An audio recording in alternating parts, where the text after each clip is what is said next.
મોરબીના રાપર ગામના દસડિયા પરિવારે દીકરીના લગ્નમાં દેહદાન કરવાનો સંકલ્પ લઈ સમાજની નવી રાહ ચીંધી છે। દીકરીના માતા પિતા, દાદા દાદી સહિત 12 લોકોએ અંગદાનનો સંકલ્પ કર્યો છે। એકની એક દીકરીના લગ્ન પ્રસંગે કંઈક અલગ ભેટ આપવાની પરિવારની ઈચ્છા હતી, જે તેમને અંગદાનનો સંકલ્પ લઈ પૂરી કરી છે।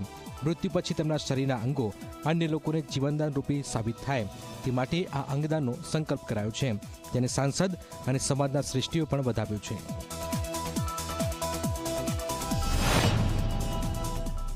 કન્યાદાન તો પોતાના બધા માતા પિતા કરે છે।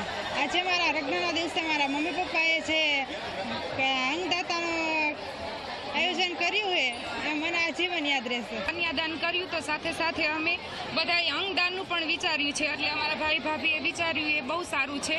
એટલે અમે બધાએ એવું વિચાર્યું કે એના કાકા કાકી, ફઈ ફુવા, દાદા દાદી અમે બધાએ 11 જણાએ અમે અંગદાન કર્યું છે કે સમાજને નવી પ્રેરણા મળે એમ। પ્રસંગે 12 લોકોએ માનવના અંગદાન આપવા માટેનો જે નિર્ણય કર્યો છે તે બહુ સરાહનીય છે અને આ કાર્યમાં મને પણ સહભાગી બનવાનો આનંદ છે।